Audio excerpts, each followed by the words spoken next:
یہ قواعد جو ہیں یہ 2007 تک نافذ العمل رہے اور ان قواعد میں 2007 میں کچھ تبدیلیاں ہوئیں، لیکن ان 2007 کے قواعد میں بھی لکھا ہوا ہے and he shall not permit any such, secretary general کے بارے میں، he shall not permit any such record documents اور papers to be taken out of the secretariat without the permission in writing of the speaker.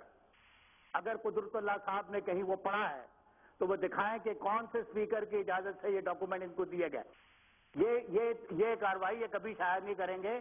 بات یہ ہے کہ مولانا مفتی محمود اور مولانا شاہ احمد نورانی اور مولانا ظفر احمد عثمانی انصاری وہ اسمبلی کے ممبر تھے، ذمہ دار لوگ تھے، ان کے پاس کارروائی موجود تھی، ان کے پاس ڈے ٹو ڈے رپورٹ جاتی تھی، ان میں سے تو کسی نے شاید نہیں کی۔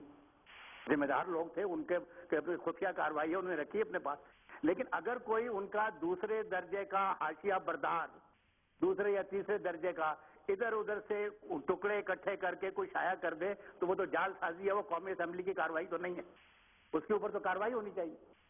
ایک کتاب ایسی چھپی تھی ملتان سے جس کا میں نے اسی وقت جواب دے دیا تھا کہ یہ کوئی کارروائی نہیں ہے، یہ ایک جعل سازی ہے۔ اس کتاب کے اندر اس جعل سازی کے ثبوت موجود ہیں جو میں نے اس وقت ظاہر کر دیے تھے۔ تو مطلب یہ کہ کارروائی تو شائع نہیں ہوئی، انہوں نے شائع نہیں کروائی جو اس وقت موجود تھے۔ مولانا مفتی محمود نے بڑی فتح پائی تھی نا، اس وقت شائع کر دیتے کہ یہ سارا ریکارڈ ہے اور وہ لے سکتے تھے بھٹو صاحب سے اجازت یا اسپیکر سے اجازت، لیکن انہوں نے تو نہیں کیا۔ بلکہ ان کا تو اس وقت ایک بیان شائع ہوا جس میں انہوں نے کہا کہ ہم تو پریشان تھے، راتوں کی نیند اڑ گئی تھی۔ ہفتہ روزہ لولاک میں ان کا بیان چھپا تھا، اس میں شک نہیں کہ ممبران اسمبلی کا ذہن ہمارے موافق نہیں تھا، یہ ان کے الفاظ ہیں، بلکہ ان سے متاثر ہو چکا تھا۔ ہم تو بڑے پریشان تھے کیونکہ ارکان اسمبلی کا ذہن بھی متاثر ہو چکا تھا اور ہمارے ارکان اسمبلی دینی مزاج سے واقف بھی نہ تھے۔ یہ جو دینی مزاج سے واقف نہیں تھے نا، ان کا فتویٰ ان کو قبول ہے، اللہ رسول کا فتویٰ قبول نہیں ہے۔ کہتے ہیں کہ دینی مزاج سے واقف بھی نہ تھے، خصوصاً جب اسمبلی میں مرزا ناصر آیا تو قمیض پہنے ہوئے، سلوار اور شیروانی میں مربوط، پگڑی کا ترا لگائے ہوئے تھا، سفید داڑھی تھی، تو ممبران نے دیکھ کر کہا یہ شکل کافر کی ہے۔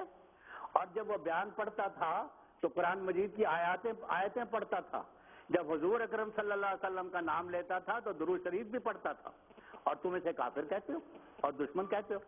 اور اس کے بعد میں اخیر میں لکھا کہ میری تو راتوں کی نیند اڑ گئی۔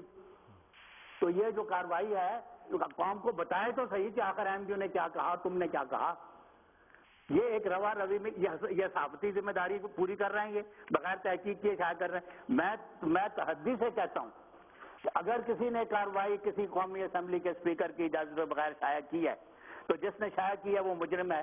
اگر ہماری قومی اسمبلی کو اپنے پریروگیٹو کا پریولیج کا احساس نہیں ہے اور نہیں پکڑتی تو نہ پکڑے، لیکن وہ کارروائی جو ہے مستند نہیں ہو سکتی، وہ کارروائی ریکارڈ پر موجود ہے، وہ نیشنل اسمبلی کے سیکرٹری کے قبضے میں لاک اینڈ کی کے تحت ہونی چاہیے۔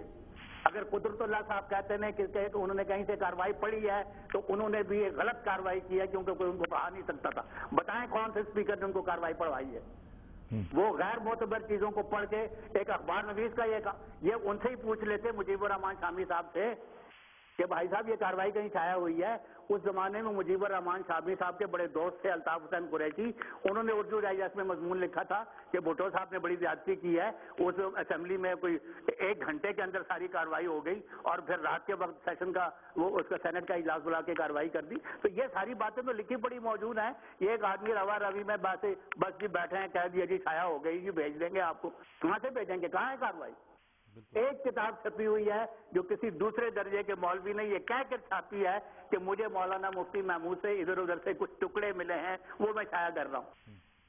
جو ٹکڑے مفتی محمود نے شائع نہیں کیے، ان کے استادوں نے شائع نہیں کیے، انہوں نے کس دیانتداری سے شائع کر دیے؟ ان کو بھیجیں میری کتاب سے، دیکھیں گے اس کتاب کی حیثیت کیا ہے جو کسی مولوی نے چھاپی ہے۔ اگر انہوں نے مولوی اور اگر انہوں نے اسمبلی کی کارروائی بھیجی ہے دیکھی ہے کہیں تو مجھے بتائیں۔ میں آج پھر تعزیز سے کہتا ہوں کہ قومی اسمبلی کے قواعد کے مطابق کوئی اسے شائع نہیں کر سکتا، اور ہمارا مطالبہ ہے کہ وہ شائع کی جائے، اس لیے کہ ہم جانتے ہیں کہ ہم نے وہاں پر کیا کہا، اور یہ نہیں بتانا چاہتے دنیا کو کہ احمدیوں نے کیا کہا۔ اتنی بڑی فتح پائی ہے تو کیوں نہیں ظاہر کرتے؟ بالکل قوم بالکل کو گمراہ کر رکھا ہے, پارلیمنٹ کو خدا اس کے رسول سے اوپر کے درجہ دے رکھا. ہم کہتے ہیں اگر حوصلہ ہے تو آج بھی خدا اور رسول کے فرمان کے مطابق ہم سے آج بھی بحث کر لو. نہیں کرتے تو وہ کاروائی نہ کیا کرو, چلو چھوڑو. میں ایک چھوٹی سی بات بتاتا ہوں. اس میں محضر نامہ پڑھا گیا تھا, مرزا ناصر احمد صاحب نے پڑھا تھا, اس کے پہلے 15 صفحات شائع کر دیں. محضر نامے کے پہلے 15 صفحات شائع کر دیں, پتہ لگ جائے گا اسمبلی میں کیا ہوا تھا. کاروائی تو کئی ہزار صفحے کی ہے. تو یہ بالکل غلط کہہ رہے ہیں جو کہتے شائع ہو گیا. جی بالکل ٹھیک. بہت بہت شکریہ مجیب الرحمان صاحب, جزاک اللہ. ہم دوبارہ ان سے بات کریں گے اور پوچھیں گے کہ بھئی آپ کون سی کارروائی ہے, اور یہ کہ اگر کوئی ہے تو ہمیں بھیج چکے ہیں, اور انہیں یہ بھی بتائیں گے کہ ہمیں مولوی اللہ وسائے کی کتاب نہیں چاہیے.